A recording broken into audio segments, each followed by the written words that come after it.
guys, let's play Follow the Leader and I'll be the leader. We don't want to follow you. You'll make us do dumb things. What's the matter? They don't want me to be the leader. Hang on. This reminds me of the Israelites when they were led out of Egypt by Moses. Hey, you guys, why don't you gather around and we'll read the story of the Exodus.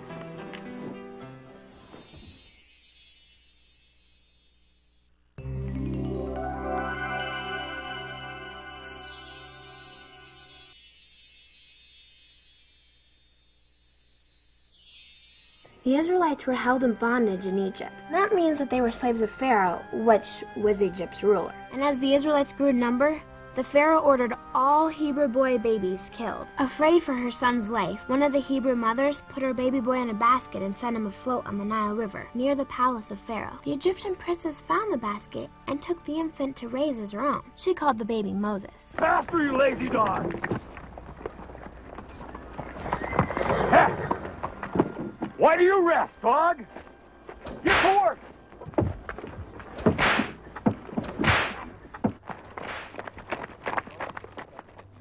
Moses was raised in royal surroundings his whole life.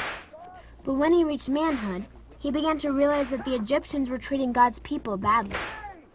Stay your hand, pitmaster! Why do you lash this man? Man? These are not men, my lord, but lazy dogs, and the scourge is the only language they understand. Now get to it! Stay!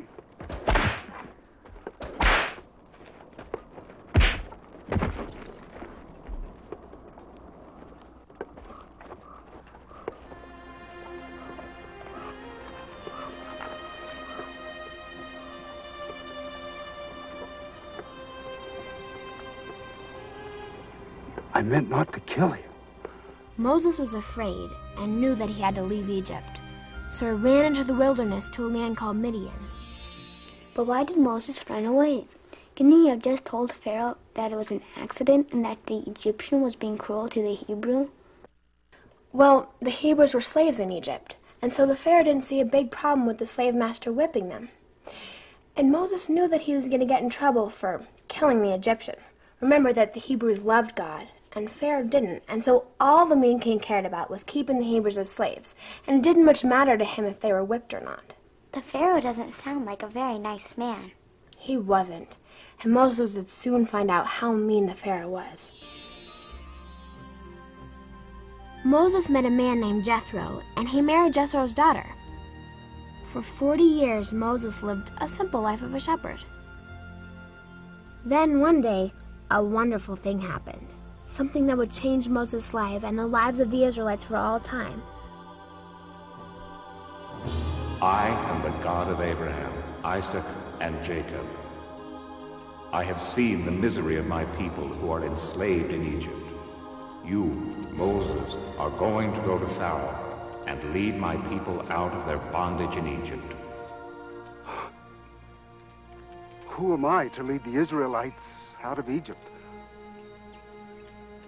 Why should Pharaoh listen to me? Do not fear, for I shall be with you. Take your brother Aaron and go now. Whoa, cool. You mean that bush just started burning out of the blue? And it didn't burn up? How can that happen? Well, God performs miracles because he is more powerful than anyone or anything. And he wanted Moses to serve him. That would get my attention. The Pharaoh was a very powerful man, and he built cities and great temples and ruled over many people. As God had told him to, Moses and his brother Aaron went to the Pharaoh and pleaded with him to let the Israelites leave Egypt. They trusted God and knew he would help. The Pharaoh would not let the people go, and God sent 10 plagues upon the land to punish the Pharaoh and the Egyptians.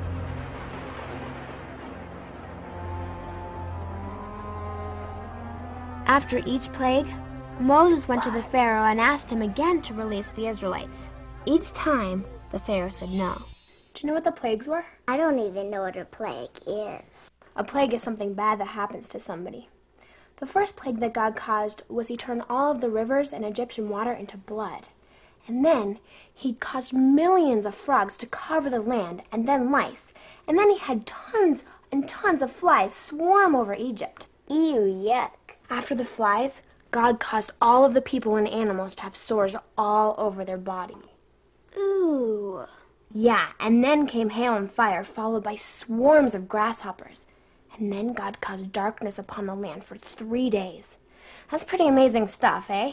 Wow, Pharaoh must have been a stubborn man to put up with all that. Yes, he did not want to let God's people go, and he thought that he could be more powerful than God and win in the end. But who's more powerful than anyone or anything? God! That's right. God controls everything, right? Right! Here, every time you think that the people are disobeying God, I want you guys to raise your arms up in the air like this and say, have faith in God's power. Have faith in God's power. Now there was one final plague that God caused for the people, and it was the scariest for Pharaoh. God told Moses that he would cause all of the firstborn of the land to die. But God also told Moses that he would save his people, and God gave the people directions to follow carefully. Moses and the rest of God's people were to stay indoors and paint their doorways with a streak of blood from a special lamb they prepared for dinner. That way, God would know to spare or pass over the firstborn of those households. And so God's will was done, and the firstborn throughout Egypt died. There was a great sadness in Egypt after this, and Pharaoh was the saddest of all because his firstborn son had died. But God saved Moses and his people, just as he had promised. Pharaoh finally knew that God was more powerful than anyone, and Pharaoh saw that the Hebrews' faith had saved them from death. So Pharaoh finally set God's people free. The Pharaoh could see that the Israelites' faith in God was even stronger than their fear of him, the Pharaoh. As important as the Pharaoh was in Egypt, he was powerless against God. The journey the Israelites made out of Egypt was called the Exodus. According to the Bible, God guided the Israelites across the desert with a cloud by day and a pillar of fire by night. The Israelites knew God walked with them. God told Moses to make a camp near the Red Sea. Moses was to lead the Israelites into the Promised Land, a land called Canaan. The people needed faith to follow God. But God's people soon discovered the Pharaoh had changed his mind and was sending his soldiers chasing after God's people to recapture them. The Israelites were trapped. Pharaoh was behind them, and the Red Sea was in front of them. What could they do? They could build a boat. How? They were in the desert, and there was no wood to build a boat. Well, maybe they could fight the Egyptians. See, they didn't have a lot of weapons, and Pharaoh's soldiers had tons of horses and spears and swords. Wow, God's people were in a mess. That's what a lot of the people thought, but Have faith in God's power.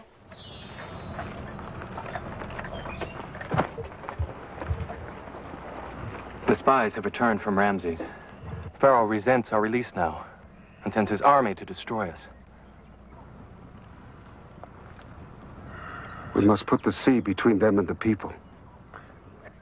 Have your scouts been able to find any place that we might possibly cross? There is nothing to the north or to the south. In a week, we might be able to reach the road at Horus in the north. But that would be far too late. And worse, then we should become a great temptation for the Philistines to come down on us from the north.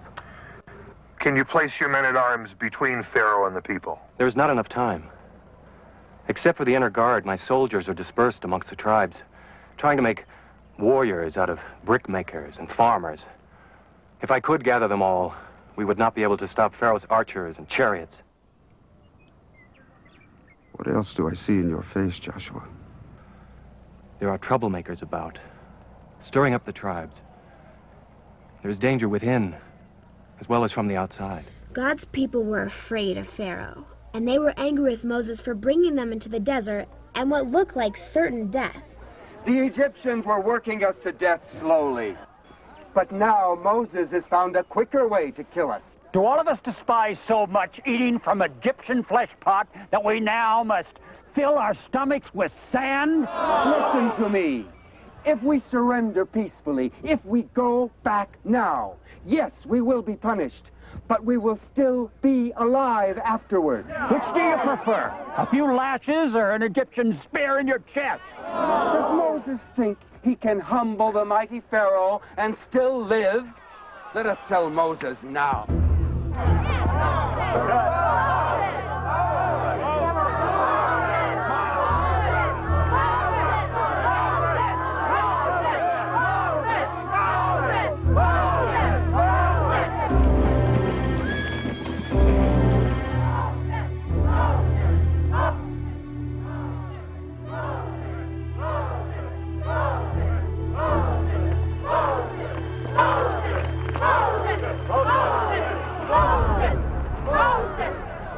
Behold what you have done to us, almighty Lord Moses. Do you not see the dust clouds of doom? Do you not hear the earth thundering with the sound of Pharaoh's chariots? I see, and I hear. What would you have me do? Make me your emissary. I will go back to the Egyptians, reason with them, beg to return and be forgiven. Emissary? I will cleave you in two, you traitorous turnip. Let us hear it all. Were there no graves in Egypt, Moses, that you led us out here into the wilderness to die? Did we not speak to you in Egypt of this? Did we not tell you to let us be? All of us, we told you that it was better to live under the heavy hand of the Egyptians than to die like diseased animals in the desert. But you wouldn't listen. Not the mighty Lord Moses. Do we want to die out here? No! Or would we be alive in Egypt? Yeah. Peace! Peace! Still your tongues! Where is your faith? Do you think the Lord brought you out of bondage in Egypt to die on the shores of this sea? Fear not the Egyptians and their chariots. You need do nothing but be still and turn your fears into faith. Then you will see God's power.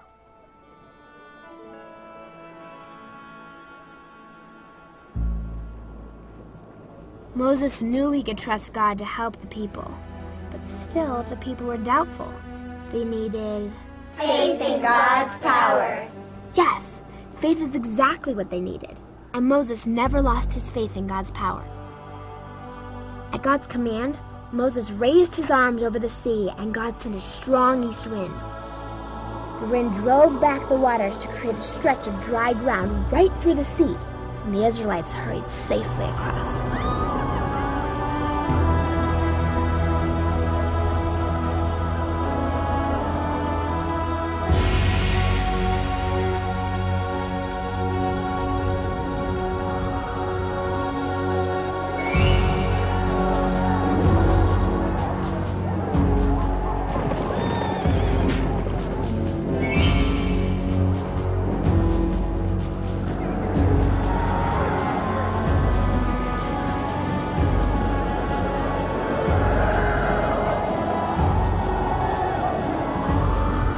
Must have been scary, and it probably sounded kind of crazy at first.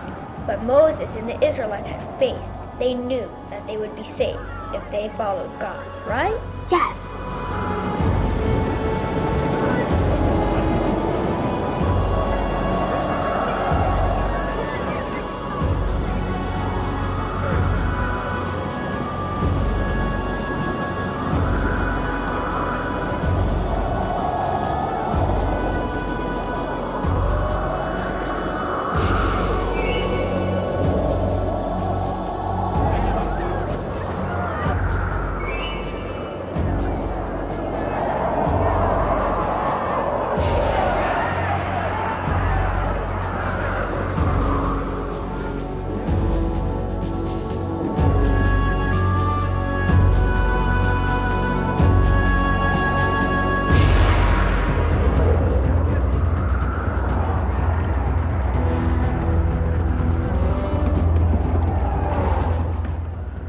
Pharaoh's army chased the Israelites across dry ground, which parted the sea.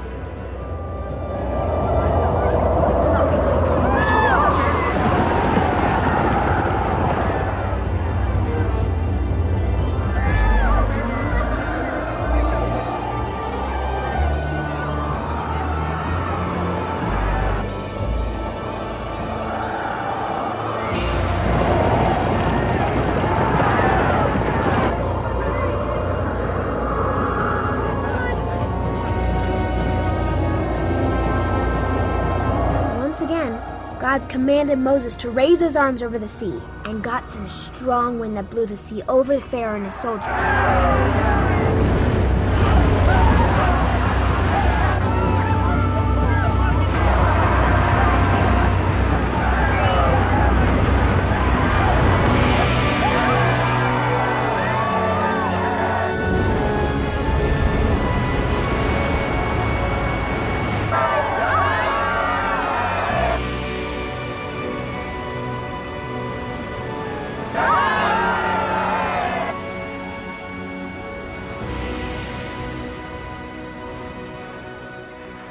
God,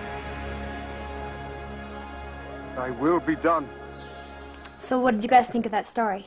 I liked it. Yeah, especially when God made the wind blow and parted the sea. How did they know that the sea wouldn't close back over them? I think they finally realized that if they had enough faith in God and his miraculous powers, that God would help them. Pharaoh and his soldiers didn't love God. They didn't believe. And God made the sea cover them up. I really like this story because it shows us that if we have enough faith in God and his powers, that God will help us. And that faith is a lot more powerful than fear. Moses was a leader. He asked the people to follow him when they didn't want to, just like you didn't want to follow me. We're sorry. You can be the leader. Yeah, we can all take turns. Hey, I got a great idea. How about I'll be the leader and you guys follow me in this really cool rap song and I call it the faith rap.